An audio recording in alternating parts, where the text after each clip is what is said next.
what's poppin', dude? You got your boy Nandre here. Welcome to another video. So for this video, this is gonna be my card review video. It's gonna be part 1 of part 3. Well, sorry, part 1 of a 3-part segment, sort of. I'll go ahead and talk about each of the classes. So I figured I would go ahead and just do 3 classes at a time because I know generally about how long I'm gonna be talking about each of these cards. So it's gonna be about like 15 to 16 minutes per class or something like that. Some classes might take a little bit longer, some classes might take a little bit shorter. But yeah, so let's go get into it. So really quickly, this is like something I guess like new that I'm doing or whatever. Just like recording stuff with like OBS and not actually like my phone because I can't like record things on my phone at the moment. So it's like let me know how you guys feel about this. All right, the first card, Korwa, Ravishing Designer. Korwa is a 5-mana 4/4. Vampire, give your leader the following effect: at the start of your turn, put a fill into your hand. Fills are one cost buff cards, like 1 cost spell cards that say give +0/+1 to a follower. If you play this card at least 4 times prior, that follower the ability to attack. The ability to attack twice. So that's already a kind of like weird looking effect, right? It's kind of hard to evaluate. If you take 4 damage per turn, or sorry, if you take 4 damage per turn, you get 2 fills instead, so you get like ramp up on your fills, whatnot. The effect is not stackable, and it's just one of those like interesting sort of like cards to like look at. So for me personally, the card is sort of interesting. Simply just because like it gives you like a usually sort of like mini little quests you can like work towards, and as we already kind of know, like people really enjoy like their like mini quests. It's part of why I say like Limorm is like so popular, right? So in this case, the question becomes like, okay, well, what are my payouts? Well, there are currently I think there are currently like 3 like really good payouts. One is the standout one is 100% White Venara. Being able to either turn on your White Venara's ability to attack by just going in and activating giving it Storm is already very good for 6 mana. 6 mana to get 5 Storm, not bad. But if you fulfill the quest and you go ahead and give the White Venara ability to attack the boss, not only will he turn on, but he'll also be able to deal 10 damage. A 10 damage from a ward, very solid burst finisher. It's also not that like reliant on like your mana either. Like you won't need to be on like turn 10. You can just easily do something like say turn like 8, something like that, right? That's not bad. Just be able to like chain those to like just bash one in the face for 10 damage. It's not bad. The next thing is that like it makes any creature that does like 2 damage or whatever suddenly deal. Basically makes like any unit that you have in play like do twice its amount of damage. So in the case of a 1-drop, in the case of like a 1-attack unit, will now do 2 damage. In the case of a 2-attack unit, 4 damage. 3-attack unit, 6 damage, so on and so forth. So it makes like leaving any creature alive for the forest player kind of scary. Sorry about that. Kind of scary, especially if you hit them for 4 or more during your turn. Just because like they'll get 2 fills in the hand, which means that they can go ahead and give double strike to the first unit that has in play, as well as like a White Venara, which can be sometimes upwards of 12 to 16 damage, maybe even 18 damage if you have an Evo for the units, right?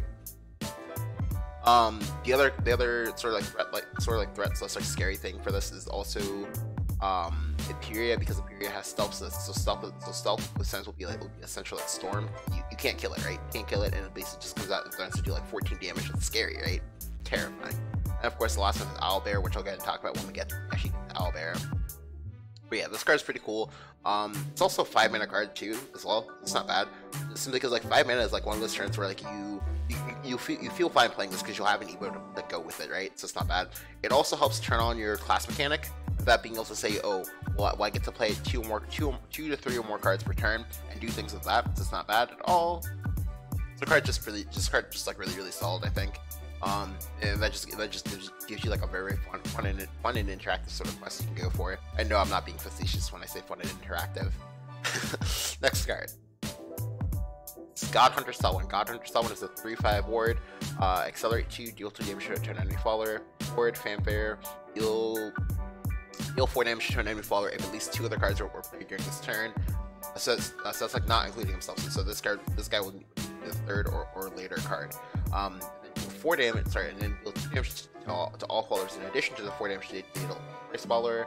If you can go ahead and play 4 other cards during this turn. So in the case of the enhanced effect, you would need to be able to play 5 cards. The 5th card being him. well, the fifth or later card being. So obviously speaking, this card is one of those cards like that you're definitely gonna want to. If you want to play this card, you probably have to play 0 cost and that of the Wisp, which means you'll probably play say things like say Arya. That's not bad.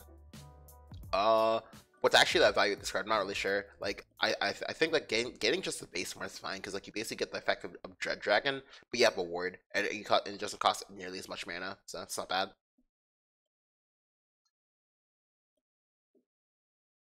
Having the ward is a big deal, simply just because like when you have the ward, you can block aggro, you can block aggressive decks, and it's also on a decently statted mid game ward too. So I'm at like 3-5 stat line is like one of like the most like premier stat lines in the mid game. So pretty solid.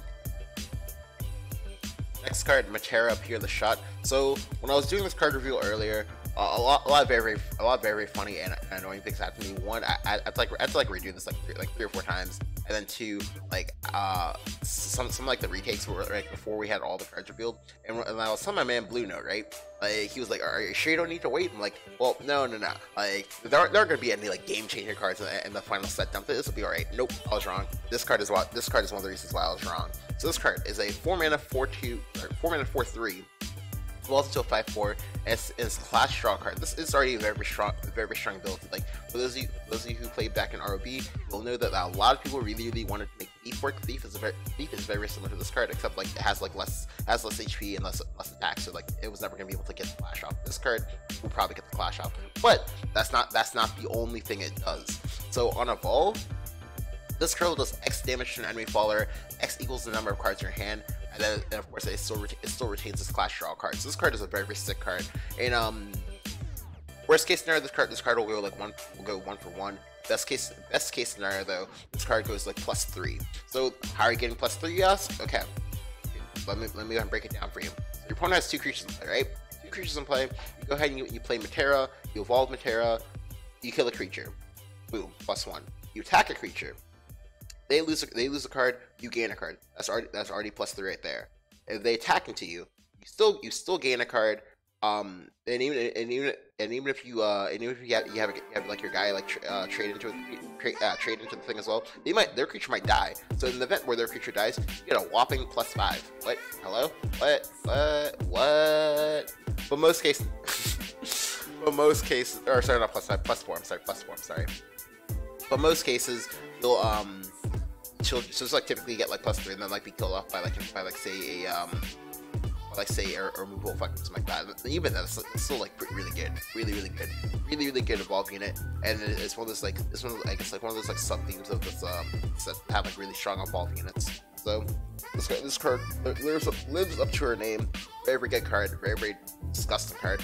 Where you'll play her probably mid range or control. You probably won't play her in aggro, although she's not bad in aggro either. Just because again, really solid like game card. But like it like incentivizes you to like want to be trading whatnot. So that might not be a thing you want to do. So yeah. Next card, Shamu and Shaman Noblekin. So it's a 3-mana 2/3. It's already a premier stat line. Good. Fanfare, put either Shamu's Antics or Shama's Gaze into your hand. So Shama's Gaze. This is the worst of the 2 choose cards, I think. So this is give an enemy follower -X/-0 until the end of your turn. X equals the number of cards. Yeah, X equals the number of other cards in your hand. I don't really like this card simply just because like Force is one of like the handy dandy like problem solver classes, same as like say Sword, and that they have the ability to kill most units in the metagame. From anywhere, say like New Mordecai, which we'll talk about like later, and also EMP, just like even like small things as well. So why would you play this card when you can just like outright kill the card instead, right? Thinking. The other question is like, why would you play this card when like the same thing when like we literally just like saw Metara, right? Metara is just so good. Or even just say Fashionista Ultra, same thing. You can make the argument of, oh, well, you can't really do that on curve, whatever. We can't do that on curve with this card either, right? So, very interesting thing, and I don't really think anyone's been able to like convince me otherwise. So, I'm still gonna be like, this card's like, I don't know. It's great for the stat line, great for the Shamu's Antics, which we'll talk about now. Shamu's Antics is deals 2 damage to an enemy faller, restore 2 defense to your leader. This is basically like Vampire Kiss, except absent forest. Yeah, alright, not great. Simply just because like a lot of really must kill X3s in the format as well. So this only does 2 damage. This is kind of like below the bar. That's not good.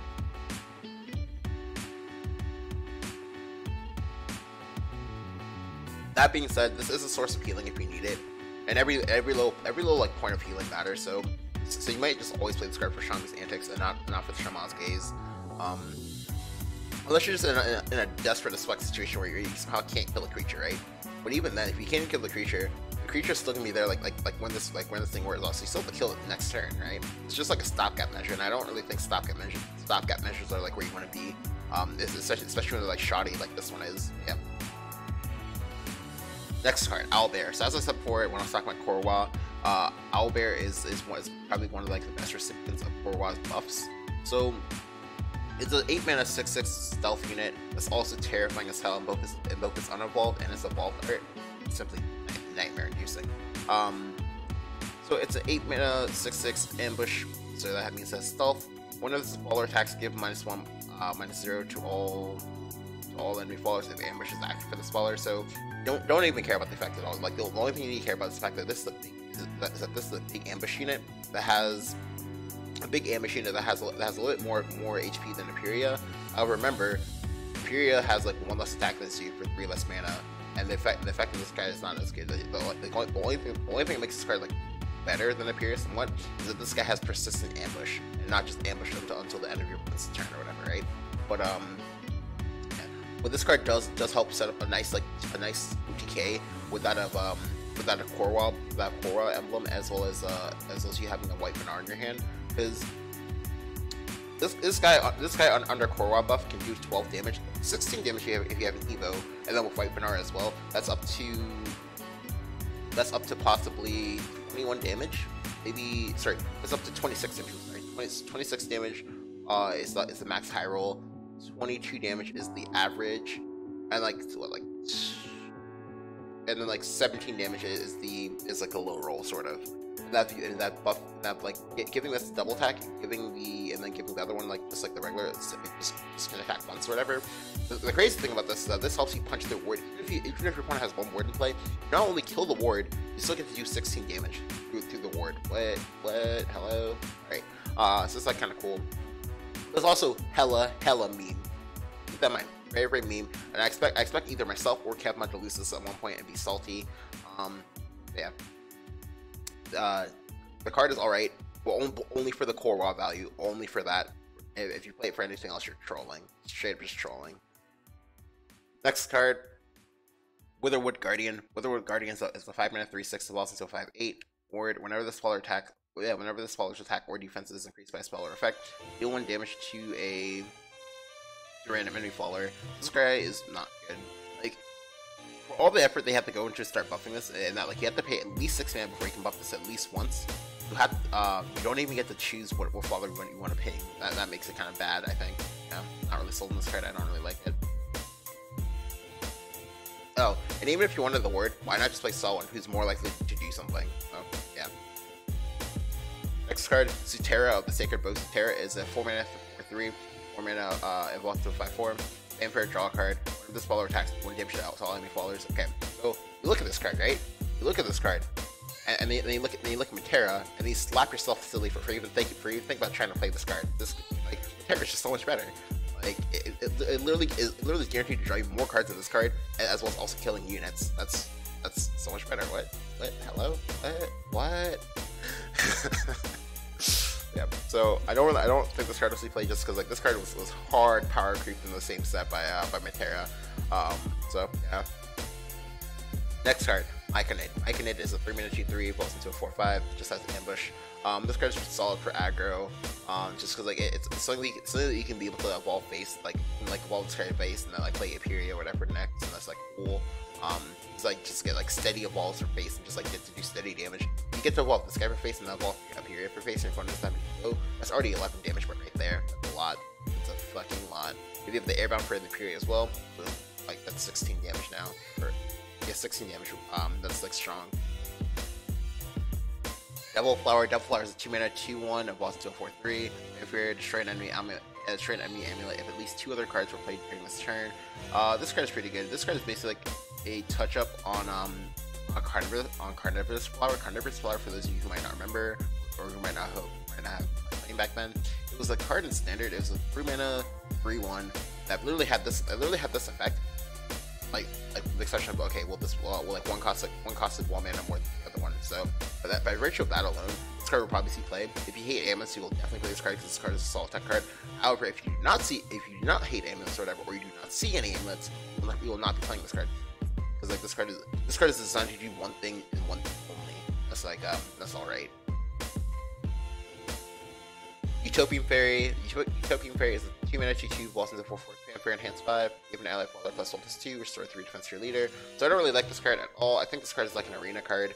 The reason why I don't like this card is because like you can't even buff yourself. You have to buff something else in play. So in the event where you have to play this card for 5 mana, you have nothing else to buff in play. You're only playing 5 mana to get a 2/2 and then heal for 3. What? Awful.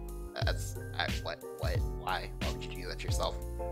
Hell, even if you can in fact buff a creature or whatnot, like, so you still kind of overpay for this sort of effect. I mean, granted, like I get it, like they don't want like healing to be like good, but like I don't know, I'm just like not feeling this card at all. Not feeling it.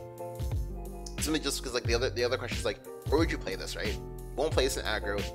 Definitely won't play this in either mid-range or control. So where are you gonna play this? The answer is nowhere. Right on into the dumpster. Feels bad, man. Fairy Refuge. So I really don't like Fairy Refuge. I'm just gonna tell you that. Yeah, I'm just gonna tell you guys that right off the bat. So it's Sheath Form. Sorry, it's non-Sheath Form. It's just Fire Spike Growth, except you don't get the things. It's already kind of bad. It's Burst Form. Fairy Sean is basically just like it's basically just a Force of Dreams, except you have to pay one mana more to go ahead and actually like activate the effect, which could be cool. It could be good, and it could be bad, but most times it's usually just bad in IMO. Just because Force of Dreams is not a good card. Like, it's a card that like has like value, but it's not actually good. Yeah. The next version is the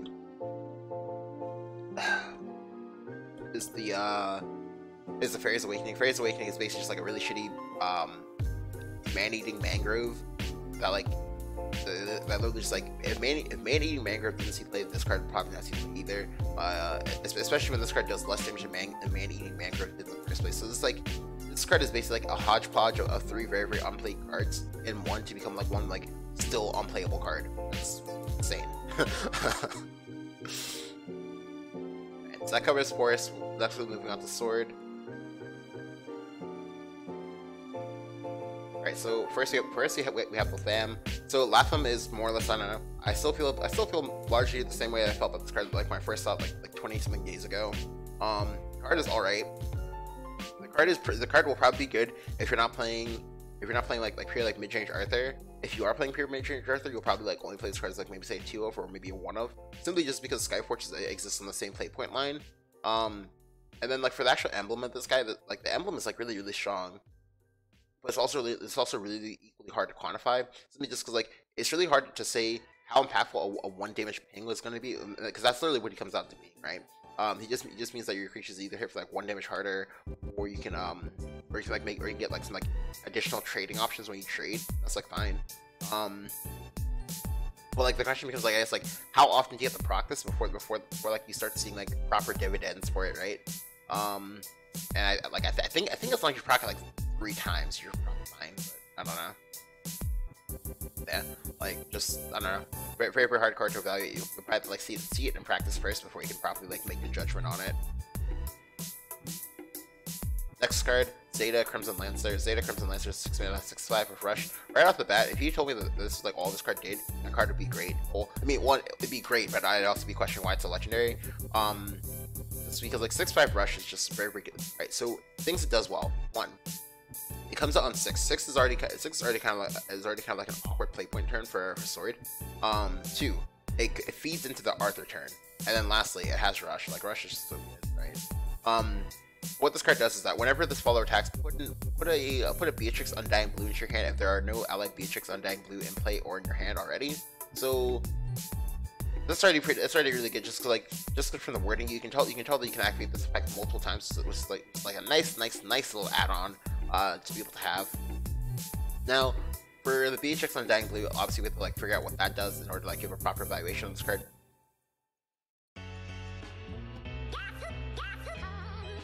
So Beatrix Undying Blue is a 4-mana 4/2, falls into a 6/4, has Storm, and for enhanced 10. The ability to ignore word and then recover play points. That's a lot of like really nice keywords. A lot of very nice effects as well. So it's just a solid Storm card. I know like one of the funny things about Sword in the current format is that like if you deny Sword from having a board, they can't ever kill you, right? Something just like the only Storm that have Celia, but Celia is a setup Storm card. They actually have to be like set up in order to actually get like proper value out of it. But that's like no longer the case with like they say things like say Beatrix. So that's a big deal. It helps give like Sword a kind of like nice like edge versus like board denial decks. So it's like for like example like say Warcraft or like say Dragoncraft. Yeah, this card's pretty solid. I like it a lot. Like just because like it comes out and gets you a +2 because it kills a creature and then gives you a creature as well, so +2. Really solid card. I like it a lot. Of course, Beatrix is also nice because like you can play Beatrix sometimes and then go about your business and then just go ahead and get the board then, or you can like play it on 7 or play it on 8 your damage then. Like I think playing on either 8 on like 8 or 10 is probably gonna be like when you like play it, unless you're just like bricking. The reason why we play it on 8 is because you can go like Chromatic Duel into like say Hemera plus Magnus. Play either like Hemera, the Clever unit, and then go ahead and play Beatrix and go face, or you can go ahead and play Beatrix and then play Magnus, and that's also fine as well. Like it's pretty good for Dragon for sure. But yeah, this card great, 100% great. Next card, Dragon Knights. So I already kind of talked about Dragon Knights before. I don't really feel like talking about it again. It's just basically if you the five mana cost version is you basically get to choose between 4 things. Each of the things they have like at least like 1 to 2 like relevant keywords, like either Storm or Drain or Rush or whatever. It's already very flexible. But then in the enhanced effect, you get to choose one of like I think it's like one of like 16 different possible combinations. That's gross. That's so good, right? It's 16 just because like by like the permutation it's like the first one you get to choose any 4, then any 3, then any 2, then any 1 or whatever. But is it 16? Yeah, it's like 16. Anyway, yeah. So the card is very good, very flexible. If thematically speaking, it does exactly what Sword wants it to do. Card is very solid. I definitely expect to see play. If you don't think this card is going to see play, you're like hilariously mistaken. Next card, Day Secret Agent. Day Secret Agent, and I already kind of covered this a little bit. I'll kind of cover it again. It's a 4 mana 1/1 that has Ambush, and then Favorite choose either an Aven Obsession or an Infiltration in your hand. Infiltration is the one that like had the most feedback about, simply because like it was a Divine Favor. Divine Favor is the card that exists in Hearthstone, and that kind of got like implemented here. But it's not a very understated creature. It pay 6 mana in order to do both of these effects on the same turn. That's a lot of mana. Which means that you might not even be able to play the card in the same turn, right? So you usually want to try to play this on board and like forget about this until you're like low in hand, and like you manage to draw like 4 cards and whatnot. It's really good. And go from there. Now the Novice Agent is also really good as well because it's good for aggro. Like you'll play this to enable like some like gross Spexelia combos. Like say 5 mana or 6 mana, go ahead and play this. I'll blow up for face for the Storm. Play Quick Blader. Go ahead and go face, and then play Celia. Then go ahead and bounce, and then go ahead and how much damage is that? That's like 3 damage. Then what's it like 7 damage, 9 damage, something like that. It's like really strong. It just enables like the kind of like OTK finishes, which like when you like play the like when you play the what's it called? When you play the when you play like Konoichi Master and whatnot. So that's really cool, I think. But yeah, like I don't know how much play this card's gonna see in mid-range though. In aggro though, it'll play. Next card, Charlotta, Tiny Justice. Charlotta is a great card. So it's a 3 mana 2/3 ward commander. Right, so the reason why the 3 mana and the commander tagline is very important is because it means they can pull this off the table. But like, let's go ahead and keep going. So evolve. This card is evolved. All ally qualities you control at the time of her being evolved cannot be damaged by spells and effects until the end of your opponent's turn. So this is really strong. Simply just because you're paying like anywhere from 3 mana to 5 mana in the Evo to get a Liza effect on your entire board. So as you already know, like Liza is a very powerful effect, simply because like it means that things like say Dragon can't touch you anymore. things like say Havencraft at times can't touch you anymore. Things like that. It's a very, very big deal. Just because like getting resistance to AoE is a very, very powerful thing that like it's one of the things that kind of like hinders swords. So now like anytime they get like resistance to AoE on a very like usable card, the card usually tends to be like very good and very overplayed. So, but being able to go roundtable with this is also very big deal because like allow me to like lay out a scenario for you. Right, so it's like 7 mana, right? 7 mana, maybe you're on say like a naked board, or maybe your opponent has like one creature in play, right? You then go ahead and play roundtable. Pull out Mars first, then you roll Charlotta. Obviously speaking, it's not guaranteed, but it's like an option that could happen. So you roll that out. The Mars buffs Charlotta, so now she'll hit for now she hits for 5 in evolved or for 3 unevolved.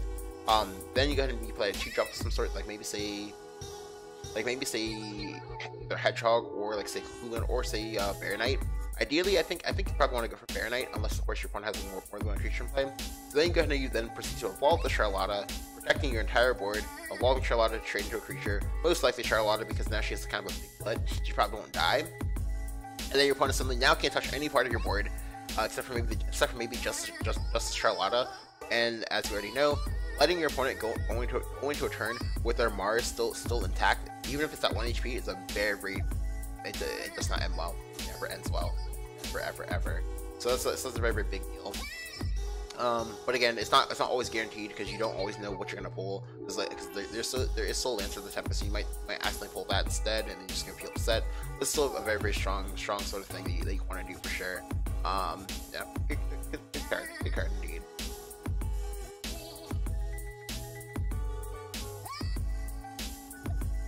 Next card, Age Worn Weaponry. So this is a 2 mana amulet. If an allied sword follower is in play, you have at least 2 play points to choose. Play this card as either a great shield or a great sword.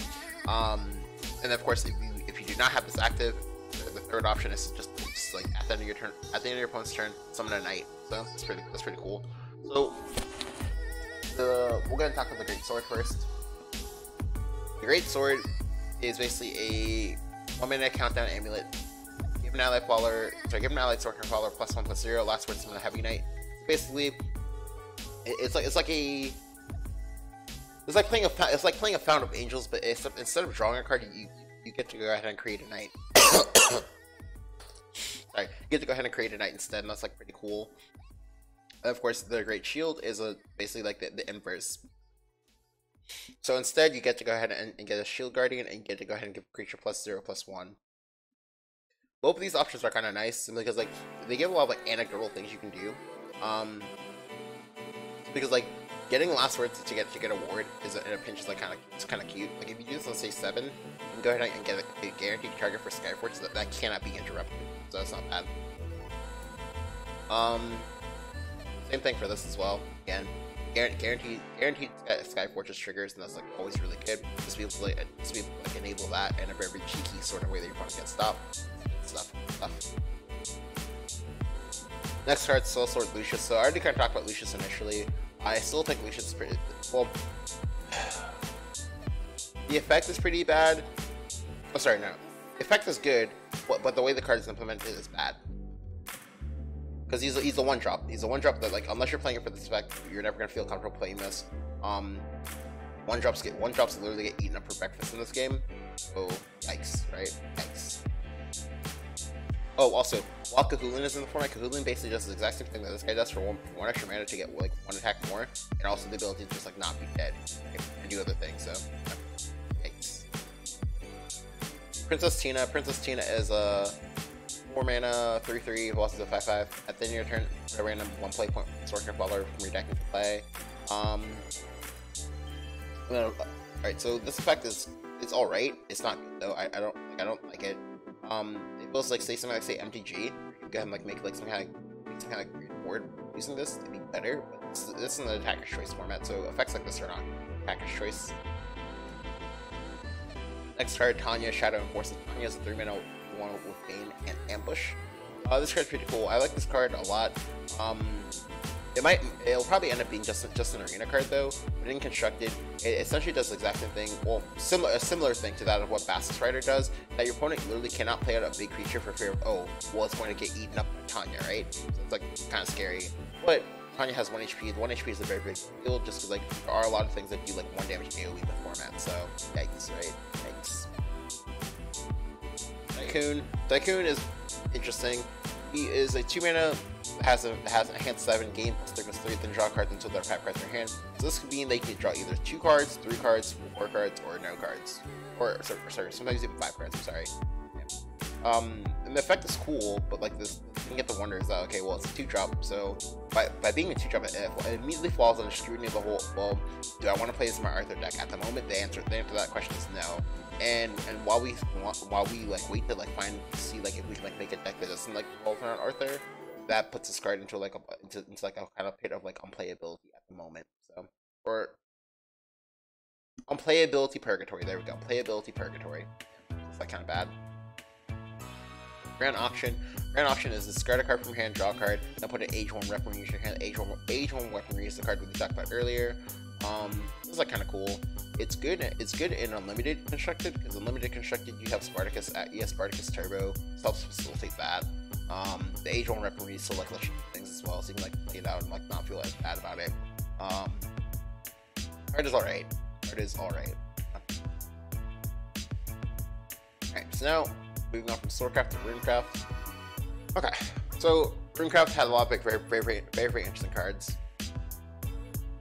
Alright, first one is Arulu Maya, Mystic Seer. I'm just gonna call her Maya because I really don't want to say Arulu Maya every single time, but that sounds like a mouthful. I don't know. So Fanfare, choose, give your leader. Fanfare, give your leader the following effect. At the end of your turn, if there are at least 6 cards in your hand, spell boost your entire hand once. If there are 5 cards or less in your hand, draw until you have 6 cards in hand instead. The effect is not stackable and lasts until the rest of the match. So this card is kind of cool, kind of interesting. It's one of those cards that like it no one quite knows exactly where it's going to see a home in. Also, people don't even know this card's actually good or not, which actually says good things. Just because, like, generally speaking, you want for like when you have like cards and like card reveals or whatever, you don't want to have people like definitively say, oh, this is good or this is bad. You know, you want to be able to actually like get to play with the card and see actually see it like firsthand for yourself, right? So it's like kind of cool.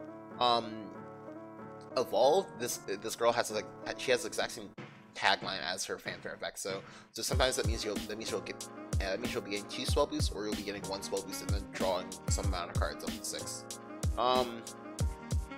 So this girl, I think, I don't know, I like, even though like she screams, even though she on paper screams being like a spell boost card, I don't actually know if she's a spell boost card. I think she might either one, make her own archetype, or she might be part of like some kind of like drunky sort of, oh, well, I go ahead and I play a bunch of crap, and I play this card to go ahead and like reload, and I just keep reloading on you until you can't like do anything about it. It's like bury you in card advantage.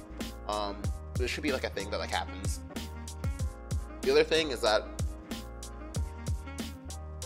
sorry about that.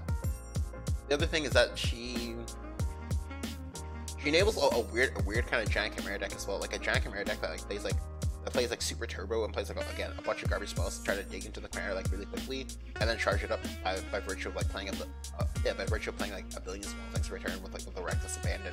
Now, one obvious issue is that like she has anti-synergy with that of Embodied Witch, and I think Embodied Witch is a much better partner for giant chimera.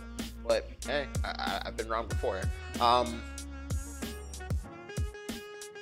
the card is still very interesting. I definitely think it's one of those cards like that you'll definitely want to like play with first. The art is also kind of nice as well. It's pretty cool. Next card, Despondent Chimera, aka Cymera. So, Despondent Chimera is a 6/6.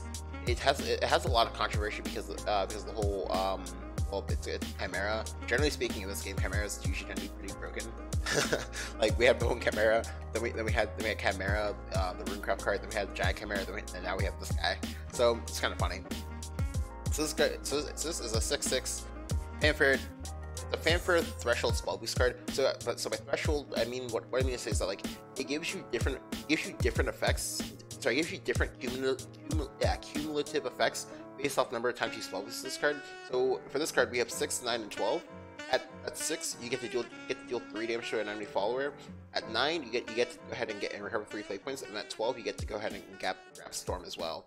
So very strong effects. But obviously, the obvious elephant in the room is, well, how often are you gonna be able to spell boost this card six times or more before turn 6 if this card is not in your hand immediately? And the answer to that question is, it's anecdotal. Like it requires you to have like one cost. It requires you to have one cost in your hand as well as Magic Owl as well.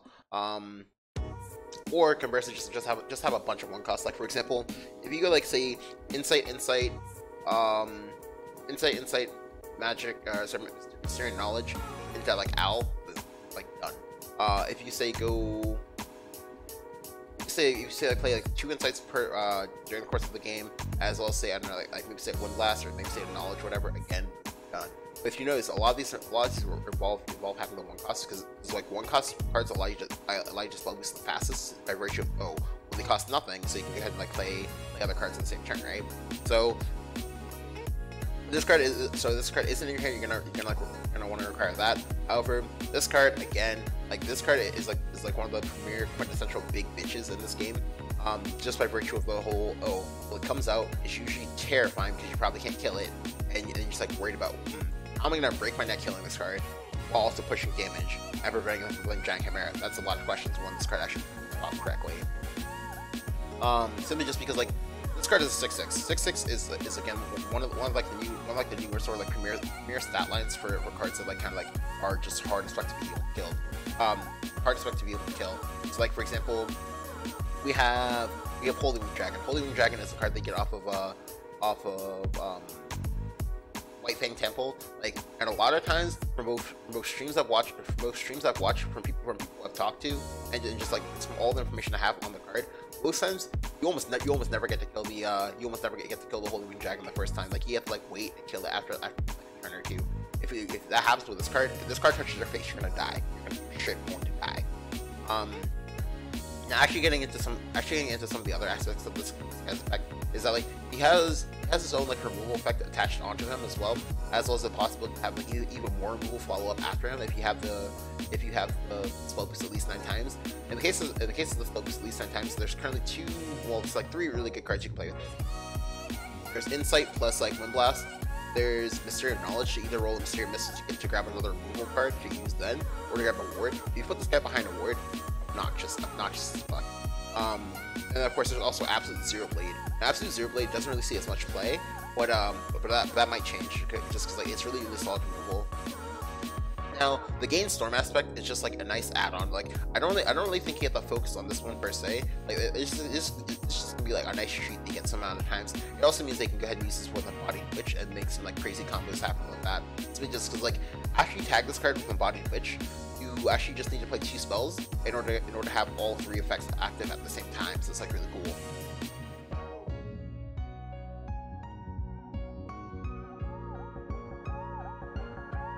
Next card, Cagliostro, Adorable Genius. So Cagliostro is actually one of my favorite dirt cards I've ever seen.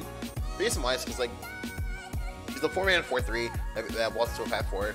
She not only summons her own Earth Essence, but she also uses her Earth Essence immediately, and then also recovers 2 play points. So she's literally just like everything you want her to do at once as a solid like mid-ground all-around card, right? So she even has like outward utility when you're not in the evolve phase. By going ahead and being fan for enhance 8, they recover 1 evolution orb. That's good. Evolution orbs again are a hot commodity. If you can get it, good. Keep it. Do it. Abuse it. And we're seeing that now, like with like the advent of people playing Elder Taurus and Dragon, which already said from the jump was gonna be a good card, and you know here I am like a few months later being proven correctly. Her Vault or Fright effect is put an Ars Magna in your hand and recover 2 play points. So like yeah, the Ars Magna is a 2 play point card. It's a 2 mana 3 damage removal spell, but it also even has its own enhance attached to it as well. Enhance 4, recover 3 defense as well. That's great, right? It's great. It's amazing. Really solid card. It gives you a lot of like offensive and defensive properties. That's good. Good solid card. The obvious elephant in the room though is like what dirt deck is this going to go to? Obviously, yes, it's good enough to play in all the dirt decks that exist, with the exception of I think Burn Rune. But Burn Rune doesn't really exist anymore because like it lost it's been slowly but surely losing pieces. So yeah. Next card, Mystic Rune. So Mystic Rune is a 1-mana Earth Sigil that either has a 5 play point choose effect. So you can either get an emergency summon. Emergency summon is last word, summon a guardian golem and a clay golem. And of course, if your opponent plays a follower, you get to blow this up immediately. So it's kind of like a weird, like, sort of trap card, sort of, sometimes. And then the next one is the Reactive Barrier. Reactive Barrier is that whenever your opponent plays a spell, destroys the amulet last words, draw 3 cards and restore 3 defense to your leader. So this is one of those cards that's like it's really strong for what it does, but it's also like a little bit too fair. This card was like 4 mana or something like that, much better. But alas, it is not. The card's still really good, just like it's another 1-mana sigil. 1-mana sigils, as you already know, are very strong, very strong. And being able to either get healing or wards on a pinch, good stuff. So, oh, and also of course card draw as well. Good stuff. Will this card see play? I don't know. I'm not. I feel like it will.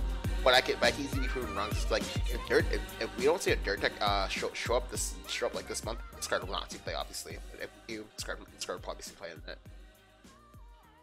Next card, Abyss Summoner. Abyss Summoner is a 7-mana 6/6 that has, if you have 20 or less cards in your deck, Fanfare choose summon either an Eldritch Chimera or an Eldritch Demon. An Eldritch Chimera is a 6-mana 5/5. That has ward, can't be destroyed by spells and effects, and can only be destroyed by damage from effects or attacks. So this card is a great card. Well, sorry, this card by itself is already a great card. Because you can get this. It's 7 mana for 11 across 2 bodies. That's already good. And of course you can get the Eldritch Demon. Eldritch Demon has Storm, relevant keyword. At the end of your turn, restore 3 defense to this follower. So yeah, you can kind of like make trades of this as well. It's really cool. The artwork is also sick as fuck.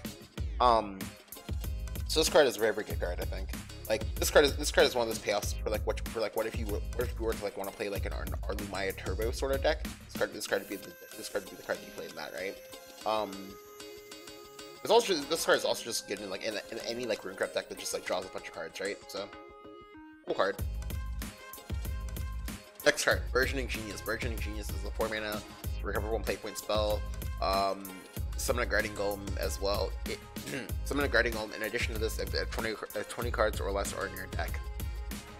So again, like I said, like recovering play points is a very big deal. Now the same issue applies to this card as it did for other cards that I'll be like over the course of my card reveals. Like it's a spell. Like most times whenever we've seen like the whole recover a play point sort of cards, like say Cagliostro, like they're usually typically on creatures and not on spells. So this definitely brings forward its own share of like opportunity cost, simply because like you're not gonna be able to like just play this whenever, right? You're probably only gonna want to play this either like later into the game. So like say on turn 8, say turn 9, or maybe you say turn 7, maybe something like that. And you're also probably in this card's case, you're probably gonna want to have the 20 cards or less active. Card is cool. Card is definitely something to like look at. So, yeah. Next card, Clarice, Unpolished Mage. Clarice is 3 mana, 3/1. Has fanfare silence. It's literally just a fanfare silence, no like extra like cost or anything like that. But it's an offensive static card for like a more defensive static. Yeah, for more like defensive oriented ability. So that's like kind of an oxymoron there. I don't really know what to feel about this card. Like I think the card's alright. Just cause silence is alright, but I don't really like the stat line. The stat line is not doing any favors. If it was a 2/3, great thing. But hell, even if it was a 2/2, I'd be fine with that. But it's a 3/1. That's awful. That feels so awful. Next card, Peacemancer. Peacemancer is 5 mana, 4/5, falls to 6/7. It has Accelerate 2, draw a card, ward. This card was alright. We saw more cards, and I don't. It's like alright, or like before I was like, okay, this card's like passable, but now it's like not passable. Like there's so many like better cards to play, I think. Black Witch Anna. Black Witch Anna is basically Belness. Like it's 2 mana, 2/1. Has 1 damage ping. But like when it's evolved, it becomes super Belness because it gets the 3 damage ping as instead. But the ping is random. can't target it, so it's like awful. Well, it's awful by virtue of not being something that Runecraft wants to do because it's not actually productive. It's just like it's just a generic good stuff kind of card. But there is no generic good stuff kind of Runecraft deck yet, right? So yeah. Next card, Grand Spire. Grand Spire is a 2-mana spell, deal 2 damage to enemy follower, Earthright, deal 4 damage to enemy follower instead, and also deal 1 damage to enemy leader. This is basically like the Earth version of Piercing Rune. This card is really good in both Mysteria and like Mysteria the deck itself, because like, oh, well, if you're playing Mysteria, that means that this card can do anywhere from 2 damage to 5 damage for 2 mana. Gross. If you're playing the Mysteria Silverblade deck as well, this card is also good there. It's because like it gets you some chip damage for your Silverblade to do some work. Good stuff. Good card. Oh, this card's also good in the decks that play Ira Lumaya as well. It's because it's a way to empty out your hand and proactively at the same time. Next is Fate's Hand. Fate's Hand got a reprint. I know a lot of people feel very, very strongly about this card, but this card is one of those cards like it's just like a good.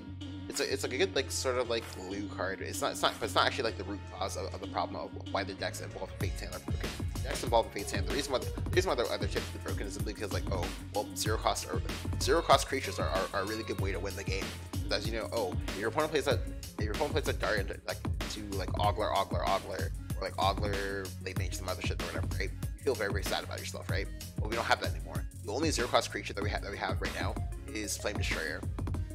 Like, well, at least as far as rotation goes, so it makes this card a little bit more fair, because like there's no like crazy high ceiling they can like get with cards anymore, and if you do, it's usually kind of like something like anecdotal, right? So, I should also mention that like some amount of time, like if you aren't actually winning the game, this card is like, by winning the game, I mean actually like doing the things that like your deck wants to be able to do. This card is actually gonna be worse than concentration some amount of time. So like for example, if you have two spell boosts or less on this card is worse than concentration. If you have three spell boosts or better, this card is better than concentration. So something to keep in mind. But anyway, this concludes the Forest, Sword, and Rune evaluation. Next will be Shadowcraft, Bloodcraft, and Havencraft. Anyway, if you guys enjoyed the video, go ahead and leave a like. Go ahead and hit the subscribe button. Let me know what you guys thought about this video. Did you guys like this style of review? If you guys did not, go ahead and leave your comments down in the comments below. I definitely want to hear feedback from you guys. Yeah. Thank you guys for watching. I will catch you guys next time.